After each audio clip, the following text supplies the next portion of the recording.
Rajahmundry rural seat ఎవరిది? తనదే అంటున్నారు TDP sitting MLA Gorantla Butchaiah. కాదు, తనకి పవన్ కళ్యాణ్ మాట ఇచ్చారంటున్నారు జనసేన నేత కందుల దుర్గేష్. పవన్ రాజమండ్రి టూర్ తర్వాత రూరల్ నియోజకవర్గంలో రచ్చ మొదలైంది. టీడీపీ వర్సెస్ జనసేన ఫైట్ కు తెరలేచింది. ఈ ఫైట్ ఇలా జరుగుతున్న వేళ బుచ్చయ్య చౌదరి చేసిన ట్వీట్ తో మరింత హీటు పెరిగింది. Rajahmundry rural assembly seat TDP కంచుకోటల్లో ఒకటి.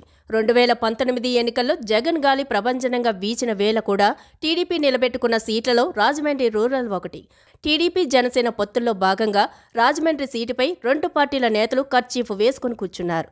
జనసేనకి రాజమండ్రి రూరల్ పవన్ చెప్పారంటున్న దుర్గేష్, అయితే పవన్ కళ్యాణ్ రాజమండ్రి టూర్ తర్వాత సీన్ మారిపోయింది. పొత్తుల్లో భాగంగా రాజమండ్రి రూరల్ టికెట్ జనసేనకే అని పవన్ క్లారిటీ ఇచ్చారంటున్నారు జనసేన నేత కందుల దుర్గేష్. తనను ఇక్కడి నుంచే పోటీ చేయమని పవన్ ఆదేశించారంటున్నారు దుర్గేష్. ఈ విషయంపై టీడీపీ అధిష్టానంతో పవన్ మాట్లాడారని తాము భావిస్తున్నామంటున్నారు జనసేన నేతలు.